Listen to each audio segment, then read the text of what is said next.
आ रही है जी भाई साहब। प्रारंभ करते हैं। जी। ओम नमः सिद्धेभ्य।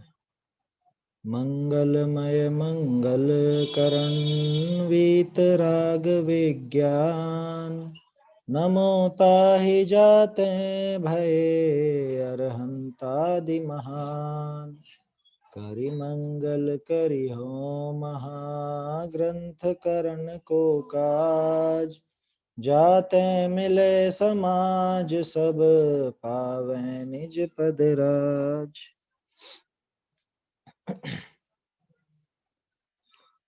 मोक्ष मार्ग प्रकाशक ग्रंथराज के आधार से हमारी चर्चा चल रही है। हमारा वीर निर्वाणोत्सव पर्व आने वाला है और उसके साथ ही कुछ और भी पर्व हम लोगों ने व्यर्थ में ही जोड़ लिए हैं, या नहीं भी जोड़े हों तो वीर निर्वाणोत्सव जैसे और भी अपने पर्व हैं, उन पर्वों के संबंध में हमारे मन में, हमारी क्रियाओं में क्या क्या विसंगतियां पाई जाती हैं, ये सारी चर्चाएं हम कर रहे हैं इसके छठे अधिकार से।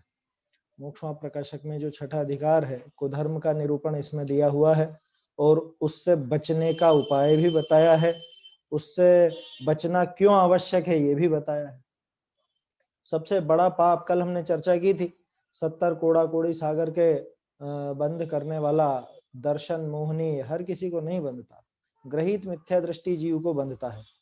और जो ग्रहित मिथ्या दृष्टि होता है, वो ग्रहित मिथ्या दृष्टि अपनी मिथ्या मान्यताओं के बल पर ही ये इस तरह का पाप बांध लेता है। वो भी कब?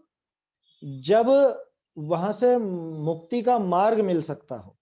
कहने का अर्थ यह है कि जब हमारे मोक्ष का दरवाजा खुलने वाला हो, उसी समय वो उस पर ताला लगाता है। जो समय वो दरवाजा खुलने का है, उसी समय वो उस पर ताला लगा देता है। माने पर्व के दिनों में जब धर्म की वृद्धि होनी चाहिए, धर्म मार्ग में आगे बढ़ना चाहिए, उसी समय ये कुधर्म का फैलारा फैल जाता है। कल हमने चर्चाएं की थी, है ना। एक पर्व के बारे में भी कल हमने बात की थी, धनतेरस अन्य मतों में प्रचलित है। जैन लोग भी अब कहने लग गए, कुछ विद्वान भी ऐसा उपदेश देने लग जाते हैं कि धनतेरस नहीं, धन्य तेरस है, ध्यान तेरस है। कल हमने काफी इस पर बात कर ली है, उस पर ज्यादा चर्चा नहीं करेंगे। उसमें एक चीज मुझे और ख्याल आई कि कहीं पर भी आपने पढ़ा क्या शास्त्रों में, जो आचार्य कथित शास्त्र हैं, आचार्यों द्वारा लिखे हुए शास्त्र हैं, उनमें कहीं पर इस तरह का पढ़ा क्या? धनतेरस या ध्यान तेरस या धन्य तेरस, जो भी आप नाम लेना चाहते हो, या वो जो रूप चौदस की आप बात करते हो, उसके बारे में पढ़ा क्या? जब वो है नहीं तो आप मन माने क्यों क्यों नए बनाना चाहते हैं? ये नई परिपाटियां क्यों चलाना चाहते हैं? असल में क्या है, लोगों को एक लोभ होता है। कैसा लोभ? नई बात बताने का, कि देखो मैं एक नई बात निकाल करके लाया हूं। तो कुछ लोग क्या इस मान्यता के चक्कर में ऐसे मैं नई बात बता रहा हूं आपको, ऐसे ऐसे अपना नाम ऊंचा करने के चक्कर में ऊटपटांग बातें कहे जाते हैं। ये वास्तव में ऊटपटांग बातें, कोई बेसिर पैर की बातें, बिल्कुल बेसिर पैर की बातें कर लेते हैं। पता नहीं है कि इससे कितना मिथ्यात्व का फैलारा फैलने वाला है। आया समझ में? एक बात स्पष्ट समझ लीजिए, कोई भी अगर ये कहता है कि मैं जैन धर्म में नई बात लेकर के आया हूं, नई बात बता रहा हूं, तो झूठ बोलता है। कि हमारे यहाँ नया कुछ होता ही नहीं है, नया उपदेश कुछ है ही नहीं हमारे यहाँ। हमारे यहाँ तो जो विद्वानों ने, टोडरमल जी ने जो बात बताई, नहीं बताई क्या? नया कुछ भी नहीं बताया। जो आचार्यों के ग्रंथ थे उन्हीं को एक उन्होंने अपने ढंग से, अपनी एक शैली में, अपनी एक सरल भाषा में प्रस्तुत किया है। आचार्यों ने नया बताया? आचार्यों ने भी नया नहीं बताया। जो उन्होंने पूर्व आचार्यों से सुना, जो उन्होंने श्रुत केवलियों से सुना, केवलियों के मुख से सुना, वैसा उन्होंने बताया। श्रुत केवली केवली इन्होंने भी नया नहीं बताया। जो इन्होंने महावीर स्वामी की वाणी में सुना वो बताया। तो महावीर स्वामी ने तो बताया नया, कह रहे उन्होंने क्या अलग बता दिया आदिनाथ जी से? आदिनाथ जी ने जो बताया वो ही महावीर स्वामी ने बताया। और आदिनाथ जी ने भी क्या बताया कि जो अनादिनाथों ने बताया है वो आदिनाथ जी ने बताया। तो नई बात कुछ नहीं होती है, नया सिर्फ प्रेजेंटेशन होता है, प्रस्तुतिकरण होता है। वो किसी का प्रस्तुतिकरण नया सा लगे, कुछ भाषा अच्छी लगे, सरलता लगे, या कुछ ऐसा लगे, तो हम कहते हैं कि हाँ ये नई चीज है, सामने नई चीज। वास्तव में नया कुछ भी नहीं होता है जैन धर्म में। और अगर कोई नई बात है तो वो गड़बड़ है, क्योंकि नए के नाम पे कुछ गलत परोस दिया जाए, वो बहुत विपरीतता वाली बात हो जाती है। तो इस तरह से ये धनतेरस वगैरह तो अपने पर्व हैं ही नहीं, उनका जरा भी अपने को लिहाज नहीं रखना चाहिए, किसी के बहकावे में नहीं आना चाहिए। ये बातें कल हो चुकी थी। अब आगे बढ़ते हैं अपन। 188 पेज पर जो पैराग्राफ था वो अपन देख चुके। दान का प्रकरण अपना पहले ही हो चुका है, उस पर अभी चर्चा यहाँ पे वो मतलब प्रसंग अनुसार उचित भी नहीं रहेगी। अपन आगे बढ़ते हैं 189 पेज पे, है ना। हम ये बातें करते जाएंगे और इसके माध्यम से जितने भी पर्वों की चर्चा हम कर सकते हैं वो करते जाएंगे, यही अपना उद्देश्य है अभी 3-4 दिन में। देखिए 189 पे आप देखिए, दूसरा पैराग्राफ है, तथा व्रतादिक करके, है ना, मिला आप लोगों को। तथा व्रतादिक करके वहां हिंसादिक व विषयादिक बढ़ाते हैं। व्रतादिक करके हिंसादिक व विषयादिक, वो की वही बात चल रही है, हिंसा और विषय कषाय, ये दो पे जोर है, ये बढ़ाते हैं। परंतु व्रतादिक तो उन्हें घटाने के अर्थ किए जाते हैं। ये जो व्रतादि किए जाते हैं, व्रतादि में मुख्य रूप से अपने दो ही नाम ध्यान में आते हैं, दश लक्षण और अष्टानिका। इन दिनों में व्रत उपवास आदि हम सब करते हैं, ये संयम के पर्व हैं। तो व्रतादिक करके भी वहां हिंसादि व विषयादिक बढ़ाते हैं, परंतु व्रतादिक तो उन्हें घटाने के अर्थ किए जाते हैं। तथा जहां अन्न का तो त्याग करे और कंद मूलादिक का भक्षण करे, वहां हिंसा विशेष हुई, स्वादादिक विषय विशेष हुए। इसमें क्या थोड़ा सा अन्य मत का भी पुट शामिल कर लीजिएगा, क्योंकि अन्य मत में ऐसी चलती है कि व्रत है ना, तो व्रत में ये अन्न वगैरह तो नहीं खाना, वो क्या बोलते हैं उसको, सेगार बोलते हैं शायद, सेगार खा लेना, वो साबूदाना वगैरह उसकी खिचड़ी खा लेना। साबूदाना कंदमूल से बनता है, एक सागू नाम का कंद होता है, उससे बनता है। आप उसकी सर्च करके देखिएगा, गूगल पे आजकल सब उपलब्ध है, और पहले भी बहुत लेख लिखे जा चुके हैं, वो आप सब देख सकते हो उसके अंदर। तो अन्य मत में चलता है, उसकी अपने को मुख्य बात नहीं करनी है, अपने तो जो जैनों में घुस गया उसकी बात करनी है। व्रतादिक करके, है, व्रतों में अपन नाम ले ले में अष्टानिका दश लक्षण, ठीक है, और वहां हिंसादिक और विषय कषाय कैसे बढ़ाते हैं आप देखिए। दश लक्षण में हमारे यहाँ तो क्या होता है, जैसे मंदिर में एक बहुत बड़ा जंगाल, समझते हैं जंगाल, जंगाल माने बहुत बड़ा ऐसा पानी का, यूं समझ लीजिए लोहे की टंकी पुराने जमाने में हुआ करती थी, है ना, उसी में पानी भरा रहता है, और वहां पे वो छने बिन छने का कोई विवेक नहीं, क्योंकि नए नए धर्मात्मा बहुत आते हैं ना दश लक्षण में, भदैया जिनको कहते हैं, क्या सिर्फ भादवे में नजर आते हैं, तो वो आएंगे, उनको क्या करना, वहीं पे नहाना है, वहीं साबुन वगैरह सब, और सब मंदिर में ये सारा काम होता है या नहीं होता। तो आम दिनों में जहां मंदिर में हिंसा कम होती थी, नहीं के बराबर होती थी, सावध्य लेशो जैसी होती थी, अब वहीं पर वो बहुत बहुत जबरदस्त हिंसा, कब, पर्वों के दिनों में, व्रतों के दिनों में, वहां हिंसादिक बढ़ाते हैं, विषयादिक बढ़ाते हैं, विषय कषाय का पोषण करते हैं। आप देखिए आजकल तो सब हाईटेक हो चुका है जमाना, दश लक्षण भी बहुत अलग ही तरीके से मनाए जाते हैं, साज सज्जा बिल्कुल अलग ढंग की होने लग गई है, और उसके माध्यम से कितनी हिंसा होती है उसका कुछ विवेक नहीं, कोई विवेक नहीं रखा जाता, और कुछ नहीं तो विषय कषाय बढ़ाते हैं। आप देखते होंगे दश लक्षण के बाद या आखिरी दिनों में पंच पटेलों में कितनी तूतू मेमे होती है और कितने झगड़े होते हैं। हमारे यहाँ पे तो वो जो 14 आती है उसको, उसका नाम रख दिया कलह 14। दश लक्षण की जो 14 है वो कलह 14, क्यों, कि कलह होगी, कलह, कलह माने झगड़ा, आपस में झगड़ेंगे कि तुम रह चुके हो अध्यक्ष, अब तुम हट जाओ, पद छोड़ो, अब मैं अध्यक्ष बनूंगा, अब मैं मंत्री बनूंगा, अब तुम ये बही खाते सब हमको सौंप दो, मंदिर की चाबियां हमको सौंप दो, और इलेक्शन करवाओ, ये करवाओ, वो करवाओ।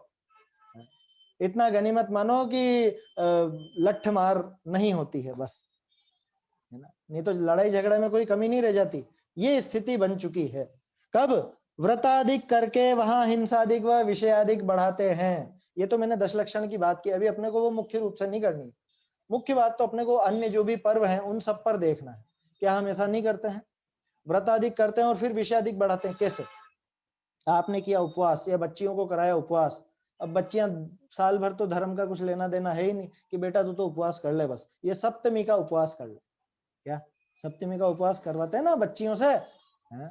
मोक्ष सप्तमी का बहुत सी जगह होता है, हमारे यहाँ तो बहुत प्रचलन में है, छोटी छोटी बच्चियों से करवाते हैं, जिनको साल भर भक्ष भक्ष का कोई विचार नहीं कराया जाता, रात्रि भोजन जिनका नहीं छूटता, उनको उपवास कराया जाता है, और अगले दिन उनको सब चीजें दे दी जाती हैं कि ला ये भी खा ले, तेरी पसंद का जो हो वो बना देंगे। कि पसंद की आलू की सब्जी है तो वो बन जाएगी। ऐसा हुआ एक जगह, मैं शायद पहले भी बता चुका हूं, 10 लक्षण पर 10 उपवास किए गए, 10 लक्षण पे 10 उपवास करे और 11वें दिन जो समाज का भोजन दिया उसमें आलू की सब्जी बनवाई। अब बोलो कि भैया जिससे तो तू दोनों टाइम खा लेता दिन में ही, है ना, रात्रि का नहीं, दिन में ही खा लेता, हरित काय छोड़ देता, उसमें तुझे ज्यादा पुण्य लग जाता। यहाँ तो पुण्य तक नहीं है, धर्म तो बहुत दूर की बात। हिंसाधिक व विषयाधिक बढ़ाते हैं, व्रताधिक तो उनको घटाने के लिए किए थे ना। कह रहे मुझसे तो नहीं होता है मम्मी, मैं तो नहीं करूंगी उपवास या नहीं करूंगा, है व्रत अधिक। कह रहे बेटा तुझे क्या चाहिए वो मैं दिला दूंगी, कि मुझको तो ये, अब मान लो उसको वीडियो गेम चाहिए, या अब तो वीडियो गेम के जमाने गए, आजकल तो क्या मोबाइल पे ही सब चीजें होती हैं, या वो प्ले स्टेशन वगैरह क्या चल गए हैं वो होती हैं, या और भी और चीजें, जिसको बच्चों की बात कर रहा हूं इसलिए वो, बड़ों की बात हो तो कुछ और विषय कषाय जिनसे बढ़ सके ऐसे साधन दिला दिए जाते हैं। तो ये विषय पोषण के लिए आपने ये करे थे क्या, ये व्रत या ये पर्व? अन्न अधिक का तो त्याग करे और कंदमूल अधिक का भक्षण करे। ये प्रवृत्ति जैनों में भी घुसती जा रही है धीरे धीरे, कि एक तरफ तो आपने अन्न तक छोड़ दिया, दूसरी तरफ आपके कंदमूल भी नहीं छूटे हैं। साल भर अगर आपके जमी कंद आदि का भी त्याग नहीं होता है, आप मतलब कहने का अर्थ है कि जो जमी कंद आदि खाता हो उसको ये व्रत उपवास की तो आवश्यकता ही नहीं है। क्या मतलब आवश्यकता नहीं? कि उसके कोई फलदायी नहीं है, वो उसको वो भूखा रहना, वो उपवास करना, वो कोई फलदायी नहीं है। अगर वो ये बड़े बड़े अभक्ष नहीं छोड़ पाता है, अगर वो रात्रि भोजन नहीं छोड़ता है, तो उसको ये उपवास या ये व्रत या जो भी ये पर्वों में व्रत आदि रखे जाते हैं, उपवास किए जाते हैं, ये कुछ भी फलदायी नहीं। क्या बहुत से लोग इसको यूं समझते हैं, शुरू शुरू में मैं भी ऐसे ही समझता था इस पंक्ति को, कि अन्नाधिक का तो त्याग करे, कंदमूल का भक्षण करे, शायद ये उसी दिन की बात होगी, शायद ये वैष्णवों के लिए बात होगी कि वो अन्न तो छोड़ते हैं और साबूदाना खाते हैं। अरे इतनी सी बात नहीं है, बात यह है कि आगे पीछे क्या है, उस वो व्रत के दिन के आगे पीछे क्या है। क्या उसने कंदमूल आदि छोड़ दिए हैं? एक तरफ तो अन्न छोड़ रहा है, उपवास कर रहा है, दूसरी तरफ जब खाता है तो कंदमूल आदि भी खा जाता है। बात समझ में आ रही है? जैसे कोई कहे मैं रात्रि भोजन तो नहीं करता, मैं रात में पानी भी नहीं पीता, लेकिन सिगरेट और शराब पी लेता हूं। समझ में आई बात? उस तरह की स्थिति है ये, बिल्कुल वैसी स्थिति है, उसी दिन की बात नहीं, आगे पीछे की बात है। वो ये व्रत उपवास आदि का अधिकारी नहीं है, उसके व्रत उपवास कोई काम के नहीं है, अगर उसके मोटे मोटे अभक्षों का त्याग नहीं है तो। मोटे अभक्ष कह रहा हूं, बारीक अभक्ष की बात नहीं कर रहा हूं। बारीक अभक्ष माने जैसे अपन आप नमकीन वगैरह बनाते हैं तो एक दिन की मर्यादा है, लेकिन 3-4 दिन तक खाते ही हैं। आया समझ में? ये बारीक अभक्ष। मोटा अभक्ष जमी कंद, आलू प्याज लहसन इत्यादि, पंच उदुम्बर फल, मध्य मांस मधु, बाजार का खाना, ये मोटा अभक्ष। जिसको इन चीजों का त्याग नहीं है, उसके क्या व्रत क्या उपवास, उसका क्या भूखा रहना क्या काम का है वो बताओ? वो तो लंघन है, लंघन, वो वास्तव में त्याग नहीं है। स्वाद आदि विषय विशेष हुए, उसके तो और ज्यादा वो बढ़ती है। क्या अरे इतने दिन तक 10 दिन तो हम नहीं खा पाए है? हमने देखा बहुत सौ को, वहां पानी पूरी के ठेले जो होते हैं, क्या बोलते हो आप, पानी पताशे के ठेलों पर भीड़ अरे फटाफट लगा दे तो आलू की चाट मेरे, और वो 10 दिन से नहीं खाया है। क्या तुझसे किसने कहा था कि तू मत खा? तू तो वैसे ही कीचड़ में पड़ा हुआ है, उसमें क्या तू विचार करना चाहिए। और देखिए, तथा दिन में तो भोजन करता नहीं है और रात्रि में भोजन करता है, वहां प्रत्यक्ष ही दिन भोजन से रात्रि भोजन में विशेष हिंसा भाषित होती है, प्रमाद विशेष होता है। ये तो क्या देखा देखी चलता है ना। अन्य मतों में इसी तरह के व्रत किए जाते हैं, दिन भर तो भूखे रहेंगे, दिन भर तो कुछ नहीं खाएंगे, और वो व्रत उपवास कब खोलेंगे?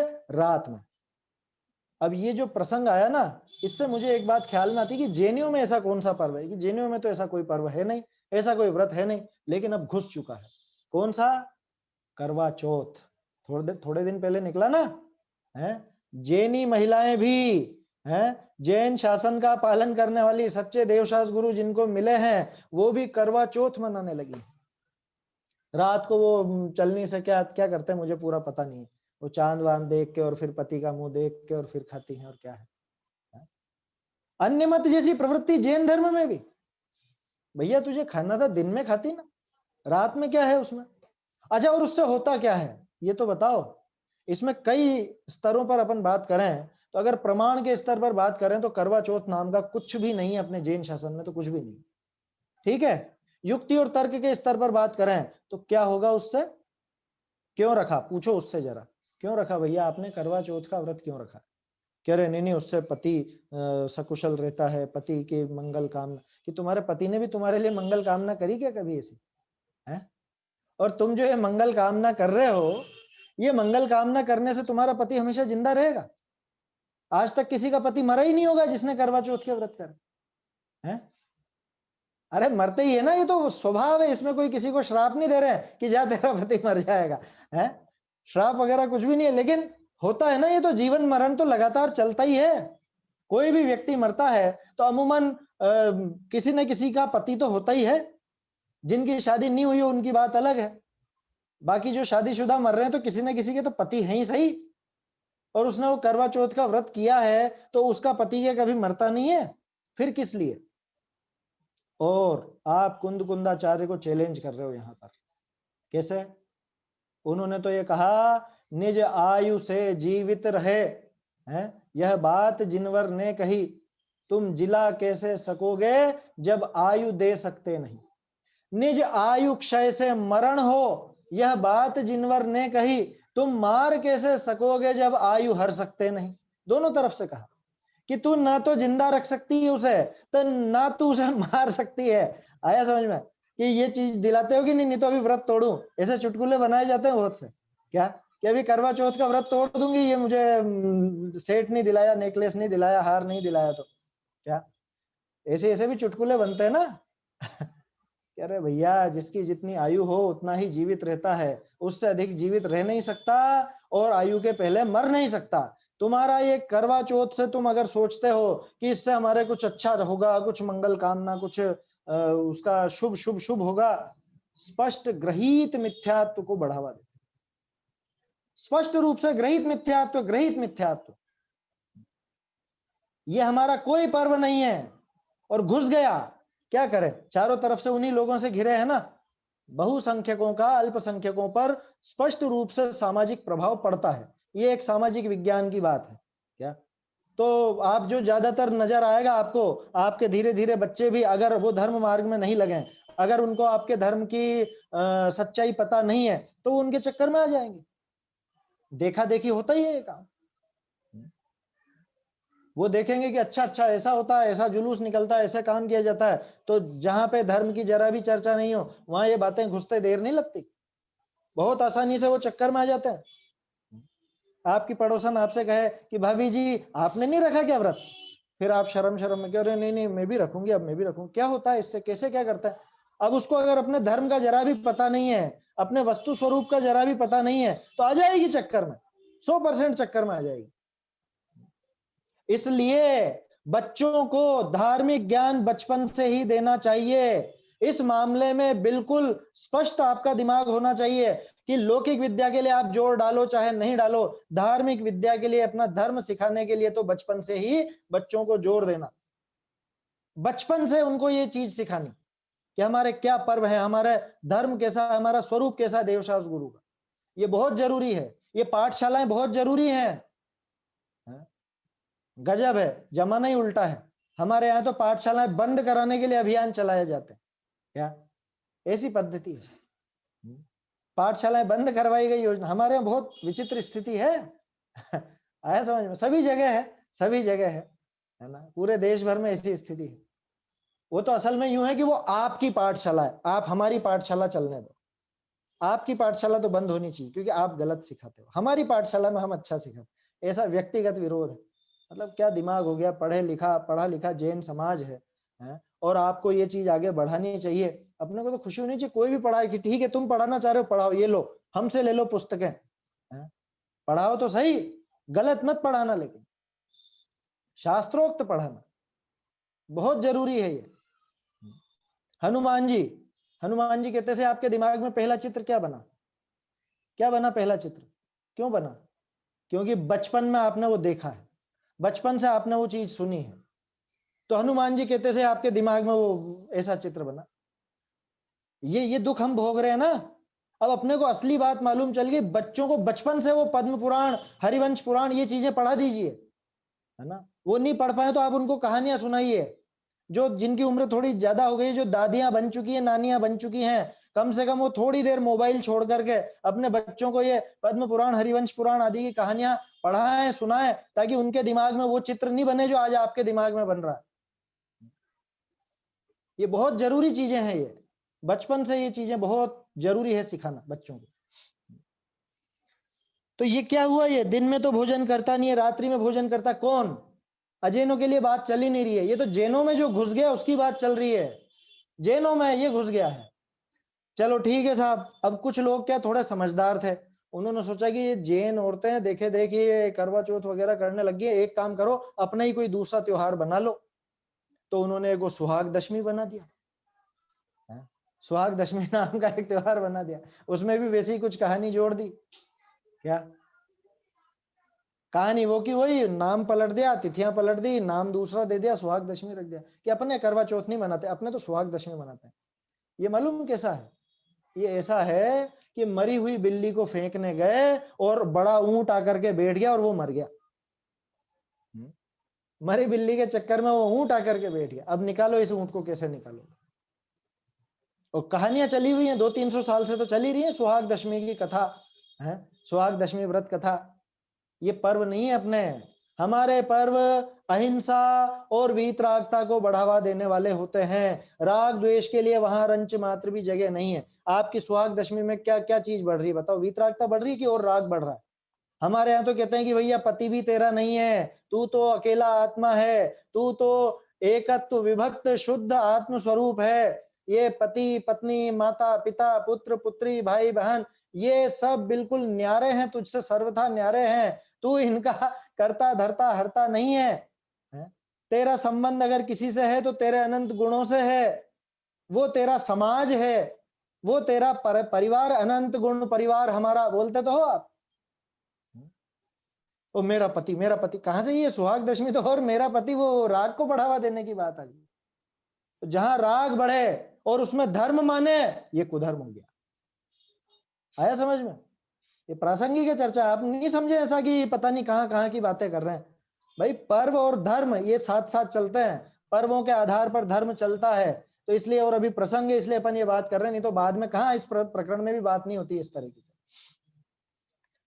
चलिए आगे देखते हैं और क्या विपरीतताएं हैं, है ना। करवा चौथ की बात हो गई, सुहाग दशमी की बात हो गई, देव शयनी देव उठनी एकादशी कल देख ही ली थी अपन ने, है। देवों का सोना उठना ये अपने नहीं होता है। धनतेरस की बात भी हो गई है। आगे देखिए, व्रताधिक करके नाना श्रृंगार बनाता है, लो, कुतूहल करता है, जुआ आदि रूप प्रवर्तता है, इत्यादि पाप क्रिया करता है, तथा व्रताधिक का फल लौकिक इष्ट की प्राप्ति, अनिष्ट के नाश को चाहता है, वहां कषायों की तीव्रता विशेष हुई। ये 3 लाइनें बहुत विचार करने की हैं, आपके बहुत से पर्व इसमें शामिल हो जाएंगे। मैं आपसे यूं कहना चाहूंगा, ये व्रत के स्थान पे पर्व रख करके देखिए, आप पूरा क्लियर हो जाएगा। पर्व करके, पर्व मनाकर वहां नाना श्रृंगार बनाता है। बोलो 10 लक्षण में आप सजते संवरते हो या नहीं? जिनके बाल सफेद हो गए 10 लक्षण के पहले, वो सब हेयर डाई और मेहंदी वेहंदी सब लग जाती है। पुरुषों की बात कर रहा हूँ, महिलाएं तो पहले से ही लगाती थी, पुरुष भी पीछे नहीं अब। जिनके काले करने, मतलब सफेद हो गए तो काले करने हैं, या समझ लीजिए और तैयारियां करनी है, ब्यूटी पार्लर पे जाना है। अभी देखिए आप, सीजन चल रहा है ब्यूटी पार्लरों पर, है ना, उनका सीजन है ये। अभी सब सजने संवरने जाएंगे ना, महिलाएं भी जाएंगी, पुरुष भी जाएंगे। क्यों? अरे क्यों सजेंगे नहीं? क्या हमारे महावीर स्वामी का पर्व है? महावीर स्वामी निर्वाण गए थे, तो महावीर स्वामी निर्वाण गए थे, सोचो पावापुरी के आसपास क्या हुआ होगा। लोग ब्यूटी पार्लरों में, उस जमाने में जो भी होता हो, ब्यूटी पार्लर के स्थान पे वो किया होगा लोगों ने। भरतेश वैभव पढ़िए, आदिनाथ जी का मोक्ष होने पर भरत जी की क्या दशा हुई, रोए, बहुत रोए, उपवास रखे, क्या। और पढ़िए वर्णन वहां पे, अष्टानिका का वर्णन आता है, भरत जी की पत्नियां, भरत जी की जो रानियां, भरत जी की रानियां माने 6 खंड के अधिपति की रानियां, माने दुनिया में सबसे अमीर महिलाएं, है ना, जिनके कोई कमी नहीं, रंच मात्र भी कमी नहीं। वो कैसे बैठती थी, क्या लिखा भरतेश्वर भाव में, उनको देखकर ऐसा लगता मानो आर्यिकाओं का संग बैठा हो। गजब हो गया, सफेद वस्त्रों में। बोलो उनके पास थे नहीं क्या ये क्या आभूषण वगैरह? आभूषण थे या नहीं थे उनके पास, महिलाओं के पास? अरे 6 खंड की रानियां थी वो, 6 खंड की। बोलो आपके पास, किसी के पास नहीं हो इस जमाने में, इतना सबके पास था, प्रत्येक के पास। और फिर भी अष्टानी का जब पर्व आया तो पर्व में बिल्कुल ऐसे जैसे आर्यिकाओं का संघ बैठा हुआ हो, ऐसे बैठती थी। और हम तो 10 लक्षण में भी मंदिर जाएंगे तो सब वो जो भी पड़ा हुआ है आपके लोकर में, बैंक में, और निकलवा के लाओ सब आभूषण। जो भी साड़ियां साल भर में नहीं पहनते वो अब पहनेंगे। जो भी पुरुष है तो पुरुष अपने हिसाब से करेंगे, महिलाएं अपने हिसाब से करेंगी। ये सजना संवरना होता है या नहीं, और अभी होगा या नहीं? कितने जने तैयार हैं आप में से? मैं किसी से कोई प्रतिज्ञा नहीं दिलवा रहा हूं, लेकिन मन में विचार कर लीजिएगा। ये वीर निर्वाण पर आप में से कितने तैयार हैं कि सादा जो डेली आप पहनते हैं वही पहनेंगे, कुछ नया नहीं पहनेंगे, कुछ आभूषण वगैरह नहीं पहनेंगे? है? अरे वो है महावीर स्वामी का भक्त, तो क्या है उसमें, क्या विशेषता हो गई ये बताओ? आपने बाकी 24 तीर्थंकरों के निर्वाण पर भी ये सब काम किए क्या? और निर्वाण इस तरह से मनाया जाएगा क्या? कल भी बात की थी हमने, उनका निर्वाण तो वास्तव में मनाया था गौतम स्वामी ने, हाथों हाथ। उन्होंने देर नहीं करी, मैं तो एक दिन की भी देर नहीं करूंगा। सूर्योदय के पहले वो हुए, अगले सूर्योदय के पहले पहले मैं केवल ज्ञान प्राप्त कर लेता हूं। कर लिया उन्होंने, शाम को ही शाम के समय ऐसे मनाया जाता। अब इतनी हमारी सामर्थ्य नहीं तो कम से कम महावीर स्वामी का चरित्र पढ़ें, उनके जो उन्होंने उपदेश दिया वो स्वाध्याय करें शास्त्रों का, उनकी वंदना करें, भक्ति करें, स्तुति करें, पूजा करें, जो करना है करें। लेकिन ये चाक चिक्के, राग रंग, सजना संवरना, ये बिल्कुल बंद होना चाहिए। बल्कि मैं तो ये कहता हूं कि उस दिन तो मिठाई तक नहीं खानी चाहिए। क्या रे, क्या मिठाइयां भी नहीं खाएंगे क्या हम? त्योहार है, त्योहार पे भी मिठाई नहीं खाएंगे तो कब खाएंगे? कि तुमको महावीर स्वामी मोक्ष गए और उसकी खुशी बहुत है?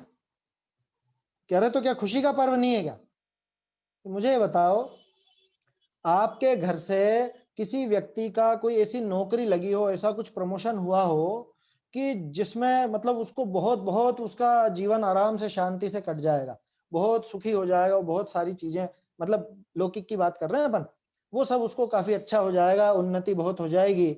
लेकिन उसमें शर्त यह है कि उसको आपसे हमेशा हमेशा के लिए छूटना पड़ेगा। मतलब वो अब कभी मिलेगा नहीं आपको, आप उसको देख तक नहीं पाओगे।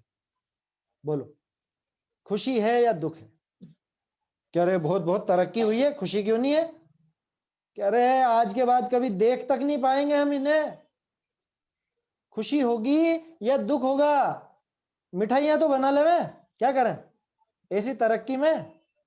वो जो आपको छोड़ के जा रहा है और जीवन बहुत शांतिमय बीतने वाला है उसका, तो उस खुशी में मिठाइयां खावें कि नहीं खावें? और जगह भेजें कि नहीं? आप मेरे यहाँ, मैं आपके यहाँ, है? बोलो क्या करना है? होगा ऐसा कि अरे दुख से आंसू नहीं थमेंगे। इस बात की खुशी तो है कि जीवन में बहुत उन्नति कर रहा है, लेकिन दुख कितना कि अरे आज के बाद इनको देख नहीं पाएंगे। अब यही चीज आप सोचो, 3 लोक के नाथ हैं वो, सबसे पहले है, सबसे पहले माने सबसे ऊंचा स्थान जिनका है, कोई रिश्तेदार नातेदार का स्थान ऐसा नहीं है जैसा उनका है। और वो आपसे हमेशा हमेशा के लिए बिछड़ रहे हैं। हालांकि मोक्ष जा रहे हैं, अनंत सुखी हो गए, अब उनको संसार में नहीं भटकना, तो इस बात की खुशी तो है। लेकिन ये खुशी क्या ऐसी है जिसमें आप मिठाइयां खाओगे, मिठाइयां बना करके भेजोगे सब जगह? विचार कीजिएगा। हमारे पर्व खाने खिलाने के बिल्कुल नहीं होते हैं, है ना? मुझे ध्यान है हम छोटे छोटे थे तो मंदिरों में वो लड्डू बना के बांटे जाते थे, है ना? इधर तो निर्वाण लाडू, मतलब वो जो निर्वाण उत्सव मनाया और बाहर में सबको लड्डू बांट दिए जाते थे, मिठाइयां बांटते थे। उसके बाद फिर दौर चालू होता था, ये अलग अलग परिवार जिनके आपस में संबंध है, जो दोस्ती यारी है, उनके यहाँ पे मिठाई भेजते, उनके यहाँ से अपने यहाँ मिठाई आती। अभी भी होता है, जिनको खाने खिलाने का ही धर्म सूझता है उनके यहाँ तो ऐसा ही होता है अभी भी। लेकिन हम तो समझदार हो गए हैं, किस्मत से ये शास्त्र मिल गए हैं हमको, समझाने वाले मिल गए, टोडरमल जी जैसे, गुरुदेव जैसे, हैं, कुंद कुंदाचार्य जैसे। तो कम से कम हमको इतनी बुद्धि तो अपने में है ना, विचार तो कर सकते हैं हम। व्रत आदि करके नाना श्रृंगार बनाता है, तो श्रृंगार करना है कि नहीं करना? स्वयं का, मकान का, है, दुकान का, जो भी जिसका हो, फैक्ट्री है तो फैक्ट्री का, ऑफिस है तो ऑफिस का, है, वो भी तो श्रृंगार है ना।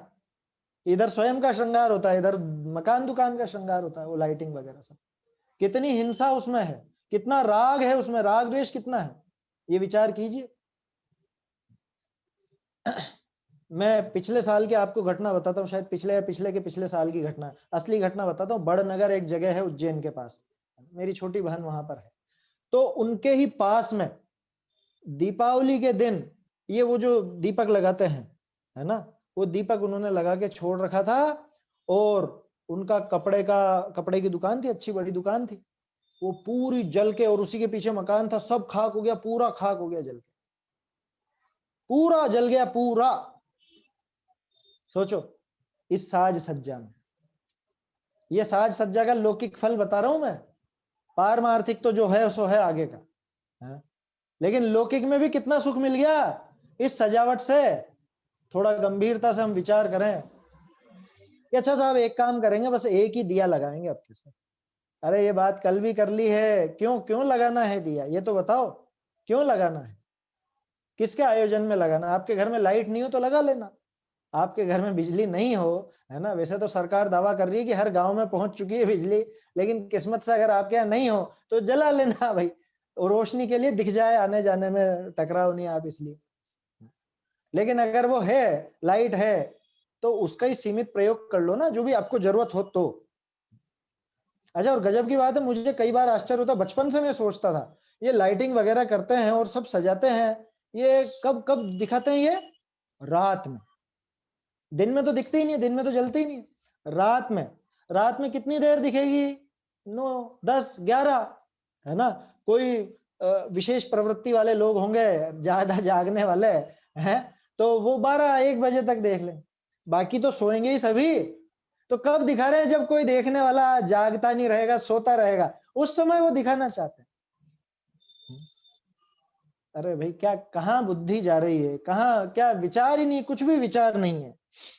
नाना श्रृंगार बनाता है, कुतूहल करता है। अब कुतूहल की तो कोई लिमिट ही नहीं है। कुतूहल माने जो भी इसके दिमाग में आ जाए, उठपटांग हरकतें, कि इस दिवाली अपन एक काम करते हैं, ऐसा कुछ करते हैं। अब तो तरह तरह की पद्धतियां आ गई है ना, ऑनलाइन आ गई है सब पद्धतियां। आपका इस तरह का कुछ वीडियो बना के भेजिए, फिर मैं भी इस तरह का वीडियो भेजूंगा, फिर दूसरा भी कोई वीडियो भेजेगा। महिला मंडल पागल हुए बैठे हैं लोग बाग। मैंने देखे बहुत से महिला मंडलों में उठपटांग कार्यक्रम, सबको अपनी अपनी ऐसी वीडियो बनाकर भेजनी है। अभी देख लीजिएगा, सजावट हो रही है तो कोई कोई इस तरह के भी चल रहे होंगे, आपने कौन सी रंगोली बनाई, उसका फोटो आपको चढ़ाना है ग्रुप पर, उसका वीडियो बना। ये सब क्या है? ये है कुतूहल, इसको कहते हैं कुतूहल। आपने क्या नई डिश बनाई है? हमारा जो साधर्मियों का मंडल है, नई डिश बना के भेजिए जैन रेसिपी में ये भी चीज चल गई है अभी। कह रहे हर चीज का ही विरोध करते हो आप, तो हर चीज का विरोध नहीं करते, जो चीज धर्म के नाम पर गलत चल रही है उसका विरोध करते हैं। आप भले खूब खाओ और खूब खिलाओ ना, हम कहाँ मना करने वाले, लेकिन पहली बात वो भक्ष्य होनी चाहिए, दूसरी बात वो धर्म के नाम पर नहीं हो, इतना सा चाहते हैं, और क्या है।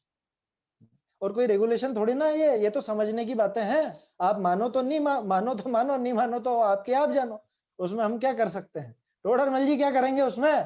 टोडरमल जी तो समझा गए, जिनको मानना है वो मानेगा, जिनको नहीं मानना है वो नहीं मानेगा, क्या कर सकते। लेकिन वो राग आया ना।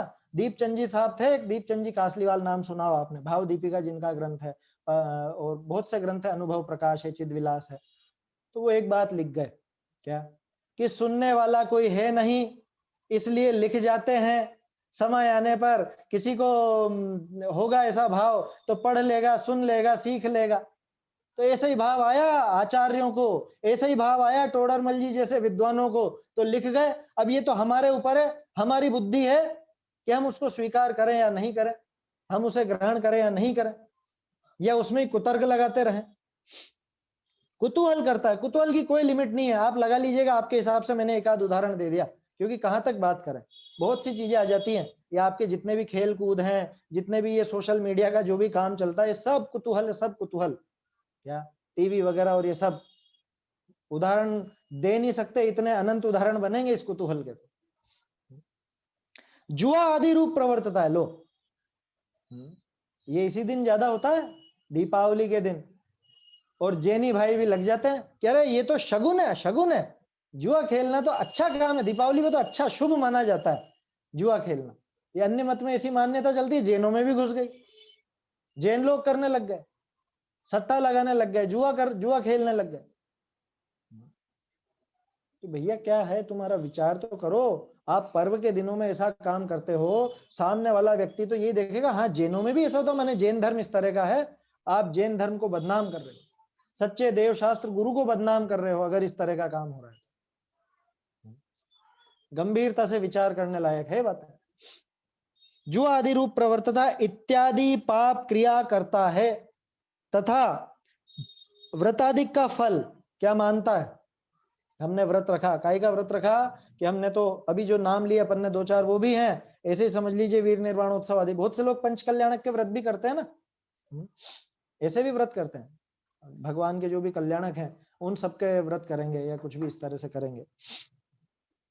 तो अब उनका फल क्या चाहता है, लौकिक इष्ट की प्राप्ति। ये सारा काम करके, ये श्रृंगार, ये कुतूहल, ये जुआ आदि रूप ये पाप क्रियाएं करके, और इनका फल क्या चाहता है, लौकिक इष्ट की प्राप्ति। कल हमने बात करी थी वो शाम को होने वाली पूजा की, उस पूजा का फल क्या चाहता है, लौकिक इष्ट की प्राप्ति। दुकान पे पूजा क्यों कर रहा है बताओ ईमानदारी से, क्या भाव है उसके पीछे, कि दुकान में अच्छा व्यापार में लाभ ही लाभ हो, लाभ शुभ है। पहले तो चलता था शुभ लाभ, फिर चलने लगा लाभ ही शुभ है। क्या लाभ होना चाहिए वही शुभ है ना। शुभ लाभ और लाभ शुभ में अंतर मालूम है आपको। पहले लोगों में भावना क्या थी, शुभ होना चाहिए सबका, ऐसा लाभ हो कि सबका भला हो, ऐसा लाभ हो।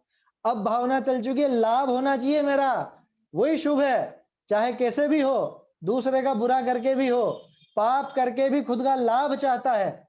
जबकि ये पता नहीं है कि बाहरी संपदा तो सारी की सारी पुण्य के उदय के अधीन है। अरे धनादि संयोग पुण्य के उदय जन्य सामान है, इनके संपादन में चेतन का न तनिक एहसान है। एक अथक श्रम करता लेकिन भूखा सोता रात है, और मोतियों के करंड में होता कहीं प्रभात है। विधि का यही विधान, न इसमें श्रम का नाम निशान भी, जिससे तड़क तड़क गिर पड़ती कर्मों की संतान भी। बाबूजी का पद्य है ना, आओ भाई तुम्हें दिखाएं गाथा आत्म ज्ञान की। बहुत सुंदर रचनाएं हैं बाबूजी। वस्तु व्यवस्था बताइए, बोलो किससे मिलेगा। पुण्य के साथ कॉन्ट्रैक्ट है इस बाहरी संपदा का, कि आपकी ये जो आप शाम को वो पूजा करोगे उससे, तो पुण्य से है। साता वेदनी का उदय होगा तो सारी मिलेगी, अरे झक मार के मिलेगी। आया समझ में, नहीं चाहोगे तो मिलेगी, भरत चक्रवर्ती जैसे, वो नहीं चाहते थे तो मिला, क्या करें, पुण्य के साथ कॉन्ट्रैक्ट है उसका। और यहाँ तो हम तरह तरह की विधियां अपनाते हैं, सुबह पूजा करके आ गए, उसके बाद भी शाम को भी पूजा करेंगे, नाम देंगे केवल ज्ञान लक्ष्मी का। करनी तो है लक्ष्मी की पूजा वास्तव में, उसके मन में तो वो लक्ष्मी बैठी है। आया समझ में, वो धन वही चाहता है वो। व्रताधिक का फल लौकिक इष्ट की प्राप्ति और अनिष्ट का नाश चाहता है। ये सारी क्रिया करके वो बही खातों में पूरा लिखते हैं, मैंने देखा बचपन में, हमारे यहाँ भी मुनीम लोग हुआ करते थे तो वो लिखते थे इस तरह से, क्या आदिनाथाय नमः और महावीर स्वामी नमः, फिर गौतम गणधराय नमः, क्या उसमें सबके नाम लिखते हैं गौतम गणधर आदि के, और फिर केवल ज्ञान लक्ष्मी नमः कहाँ लिख रहे हैं, बही खातों में। वीतरागाय नमः लिख रहे हैं, वीतरागाय नमः, जिसमें पूरा राग द्वेष का कच्चा चिट्ठा पड़ा हुआ। ये क्या है ये। और ऐसा काम करके मैं सोचता हूं मेरा लौकिक इष्ट होगा, अनिष्ट का नाश होगा। तो यहां कषायों की तीव्रता विशेष हुई। लो दोनों चीजें आ गई, वो जो ऊपर वाली बात थी उसमें हिंसा आ गई, और यहाँ पे कषाय यानी राग विशेष बढ़ गया। तो बोलो दोनों ही विपरीत काम हो गए। और हमारे पर्व तो अहिंसा और वीतरागता को बढ़ाने वाले होने चाहिए थे, ऐसा ही उनका रूप होता। लेकिन ये तो पूरी विपरीतता करके, ऐसा उठपटांग काम करके, और चाहता है कि मेरा भला हो, तो भला कैसे होगा है? और देखो आप, तथा कोई भक्ति आदि कार्यों में हिंसादिक पाप बढ़ाते हैं। ये तो गजब हो चुका है। भक्ति का कार्य है, मंदिर में आप बैठे हुए हो 5-10 जने, ज्यादा से ज्यादा 10-12, और पूरा म्यूजिक सिस्टम चाहिए। ये देखा मैंने, बहुत सी जगह देखा, बिना माइक के नहीं बोलेंगे 10 जनों में भी है। 10 जनों में आपको आवाज नहीं आती है। टोडरमल जी के टाइम पे 1000 लोग बैठते थे उनकी सभा में बिना माइक के। आया समझ में? और यहाँ पे तो हम 10 जने भी हो तो सुबह चाहे वो प्रक्षाल पूजन अभिषेक हो, चाहे वो शाम की भक्ति हो, 10 जने भी होंगे तो भी मुझे माइक सेट चाहिए पूरा, तो भी पूरा स्पीकर वगैरह सब सिस्टम चाहिए, और गुंजा देंगे पूरा मोहल्ला। ये व्यर्थ है, ये पाप है, उल्टा पाप लगेगा। अच्छा ये बताओ, दूसरे लोगों के वो जो पर्व आते हैं और उनके वो, आप तो क्या कर सकोगे उनके मुकाबले? वो डीजे बजाते हैं, बड़े बड़े डीजे लेकर के निकलते हैं जुलूस में। आपके, मैंने तो देखा है हमारे यहाँ की ये खिड़कियां ऐसे ऐसे ऐसे हिलने लग जाती हैं वो जब उनकी आवाज इतनी आती है ना। है, देखा होगा आपने, इनके पर्व आते हैं जब, नाम नहीं लेना चाहता मैं, 8-8 10-10 दिन के पर्व आपके मोहल्ले में, अगर ये तो किस्मत से इस बार कुछ भी नहीं हुआ हो हल्ला, ये कोरोना की वजह से, नहीं तो हर साल देखते ही अपन, इधर अपने दशलक्षण चलते हैं और उधर उनके भी वो सब चलते रहते हैं। या ये अभी क्या बोलते हैं नवरात्र वगैरह में, इनमें सब में बहुत बहुत वो कितनी तेज आवाज होती है। आपको पसंद आती है कि अरे रात को सोने ही नहीं देते हैं, नींद ही उड़ जाती है? तो जब आपको ऐसा लगता है तो आप आपके मंदिर में बहुत तेज तेज आप बजाओगे और अड़ोस पड़ोस में जो लोग हैं उन तक वो शोर जाएगा, उनको पसंद आएगा आपका? कह रहे हम तो प्रभावना कर रहे हैं, प्रभावना ऐसे नहीं होती है। आया समझ में? अगर इससे सामने वाला आपके धर्म को बुरा कहता है, आपको बुरा कहता है, आपकी इस प्रवृत्ति को बुरा कहता है, उसको परेशानी होती है, तकलीफ होती है, तो समझ लीजिएगा ये धर्म नहीं हो रहा है, ये पुण्य नहीं हो रहा है, उल्टा पाप होता है। इसलिए आवश्यकता अनुसार ही प्रयोग हो, आटे में नमक जैसा ही होना चाहिए। यहाँ तो नमक ही नमक हो गया है। मैं तो अकेला भी बैठूंगा, 2 जने भी बैठेंगे तो माइक पकड़ के ही बोलना है मुझको, ऐसी खोटी प्रवृत्ति हो चुकी है। भक्ति आदि कार्यों में हिंसादिक पाप बढ़ाते हैं। बोलो, स्वाध्याय हॉल में कितने पंखे लगने चाहिए कि हर कोने में और हर जगह ऐसा लगा दो जो सब लोगों को अच्छी हवा आती रहे? वहां स्वाध्याय नहीं होगी। स्वाध्याय के नाम पे विषय कषाय का पोषण होता है। स्पष्ट कह रहा हूं, किसी को बुरा लगे तो लगे क्या, क्योंकि अब हमारे बहुत सी जगह पे ये हो चुकी ना ये चीजें, लेकिन अभी भी बहुत सी जगह अछूती है इन बातों से। मैं उदाहरण देना चाहूंगा आपको, है ना, जैसे अभी मैंने नाम लिया था बड़नगर का, इसी तरह से आप इंदौर देखिए, पलासिया का जो स्वाध्याय भवन है, मैं पहले जाता था, सन 2010 तक तो गया हूं मैं। और साधना नगर का मंदिर है जहाँ पे 1000 बच्चे उस हॉल में बैठते थे, एक पंखा नहीं। आया समझ में? तो अभी भी हैं ऐसे जिन्होंने परंपरा बचा रखी है, जैन शासन की ध्वजा उठा रखी है क्या। और बहुत सी जगह पे तो लोगों को, अरे साहब क्या करें, लोगों को गर्मी लगती है ना तो फिर स्वाध्याय में बैठते नहीं है, कि मत बैठने दो, उनसे कह दो सर्दी में आ जाना। तो देखते हैं कितने आते हैं। वो सर्दी में भी नहीं आएगा, जिसको पंखा चाहिए ना, और आप पंखा नहीं दोगे, वो सर्दी में भी आने वाला नहीं है। अब सर्दी में तो गर्मी नहीं लग रही थी ना, तो भी नहीं आता वो। तो भक्ति आदि कार्यों में, है ना, भक्ति का नाम लिया, बाकी सब लगा लीजिएगा आदि में, पूजन, विधान, प्रतिष्ठा, पंच कल्याणक इत्यादि में जो जो भी बहुत भारी भारी हेलोजन और डिस्को लाइट है और पता नहीं क्या क्या, कूलर पंखे एसी सब लग जाते हैं आजकल। तो पांडाल भी तो बिल्कुल पैक होने लग गए हैं, एसी लग गए अब तो पांडालों में। अच्छा, और फिर देखो तो सही लोग कुतर्क कैसा देते हैं। एक कुतर्क मुझे ध्यान आ गया, हालांकि प्रसंग से अलग है, फिर भी बता देता हूँ। कह रहे पंच कल्याणक में भगवान के समोसरण में मंद सुगंधित पवन बहती है कि नहीं? क्या ऐसा तर्क देने लग गए लोग? तो हमने एसी लगा करके मंद सुगंधित पवन चलाई है, और ये समोसरणी तो है, ये बहुत बढ़िया है कि भैया वहां जो मंद सुगंधित पवन चलती है वो बिना बिजली के चलती है, वो देवों द्वारा विशेष अतिशय द्वारा चलाई जाती है, और उसमें कोई जीवों का घात नहीं होता। और आप जो ये एसी कूलर चला करके ये बहाना करते हो, इसमें भयंकर भयंकर हिंसा है। कितनी बिजली खींचता है वो एसी, और बिजली में 5 इंद्रिय के जीव मरते हैं, सभी प्रकार के जीव। हो सकता है बहुत से लोगों को मेरी बातों से असहमति होगी, बहुत से लोग बुरा समझ रहे होंगे, है ना, लेकिन यहां पर उन चीजों का पक्ष नहीं लिया जा सकता। धर्म के नाम पर, धार्मिक क्रियाओं के नाम पर इन चीजों को बिल्कुल बढ़ावा देना उचित नहीं है। जो भी आयोजक हैं अगर वो सुन रहे हो तो ये प्रवृत्तियों पर लगाम लगाएं। जो इस तरह के संचालन करते हैं उन लोगों से निवेदन करता हूं मैं तो, बाबूजी कह के करके थक गए युगल जी बाबूजी हैं, बहुत बोलते थे। मैंने आपको थोड़े दिन पहले दृष्टांत दिया था, उन्होंने क्या कहा था तब कल्याणक में बैठते सही कि आपके नीचे घास तो नहीं है जरा सी भी। ये आदर्श होना चाहिए हमारा। क्या कह रहे हैं, तथा कोई भक्ति आदि कार्यों में हिंसादिक पाप बढ़ाते हैं। अब विचार कर लीजिएगा, यहाँ पे अपने को प्रसंग नहीं, अभी अपने को ये कुधर्म और पर्वों की चर्चा करनी है। इसके संबंध में तो बहुत डिटेल से बात होनी चाहिए हमारे कार्यक्रमों में। कितना बिना छाना पानी या अमर्यादित जो वस्तुएं हैं भोजन में, या समझ लीजिए आपके पांडाल में ग्रीनरी, वो लाइटिंग और चीजें जो भी हैं, पेड़ पौधों की कटाई छटाई इत्यादि, ये सारी चीजों पर विस्तार से आप लोग विचार कीजिए। यहाँ पे अभी अपन ज्यादा विचार नहीं कर सकते, प्रसंग नहीं, वो जब प्रसंग होगा तब अपन करेंगे। अपने को तो बात करनी है कुधर्म और ये पर्वों में भक्ति आदि कार्यों में हिंसादिक पाप बढ़ाते हैं। गीत नृत्य गानादिक, लो इसके बिना तो आजकल पूजा ही अधूरी हो गई हमारी। कोई गीत नृत्य नहीं हो, संगीत नहीं हो, वहां से बुलाइए पार्टी, क्या मतलब आप पूजा नहीं कर सकते हो, इतने पंगु हो गए। सामने वाला आकर के आपको पूजा कराएगा, आपको पूजा करनी नहीं आती जो आपको दूसरी पार्टी बुलानी पड़ रही है। कह रहे नहीं वो क्या थोड़ा मजा आ जाता है वो संगीत वगैरह के साथ में, तो फिर तो आप पूजा नहीं कर रहे, आपसे वो राग की आपको रुचि है, आपको वो संगीत की रुचि है और कुछ नहीं है। मान लो अभी मैं आपको कोई भजन सुनाऊं, पद सुनाऊं, है ना, किनका, मेरा नहीं, दौलत राम जी का, भूधर दास जी का, भागचंद जी का, और थोड़ा अब आवाज ऐसी है तो क्या कर सकता हूं, ऐसी है।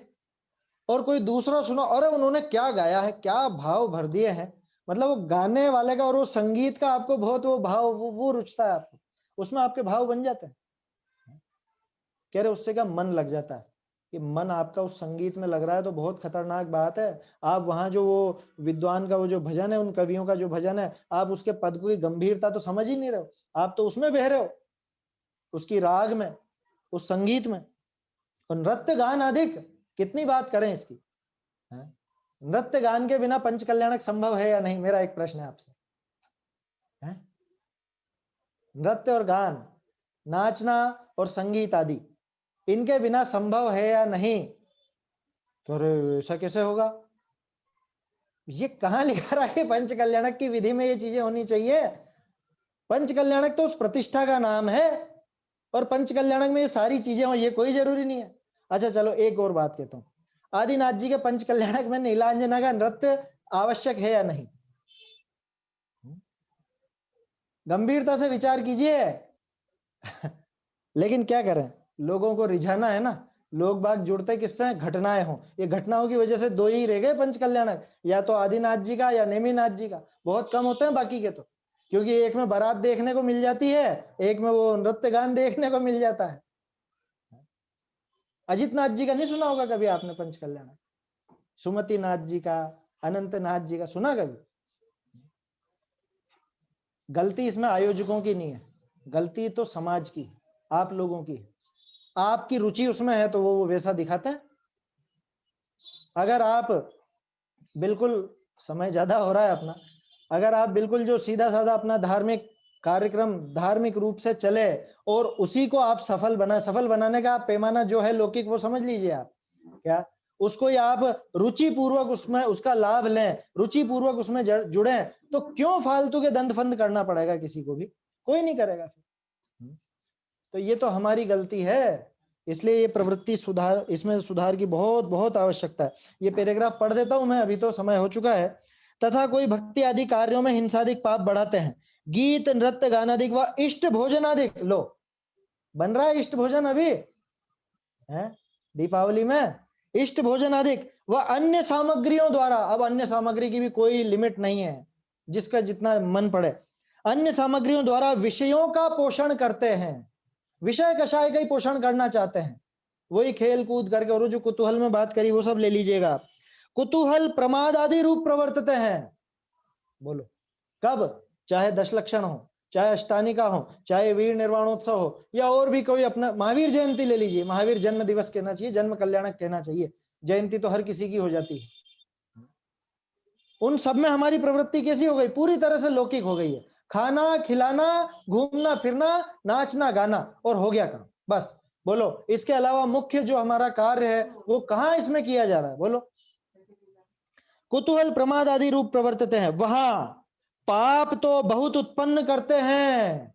लो, और धर्म का किंचित साधन नहीं है। ये जो मैंने अभी आपसे बात कही, खाना खिलाना, नाचना गाना, ओढ़ना पहनना, घूमना फिरना, नृत्य गान, ये सब आ गया, लेकिन धर्म की जो असली क्रिया थी, राग आदि की हीनता, हिंसा की हीनता, वो नहीं आई है। धर्म का किंचित साधन नहीं है।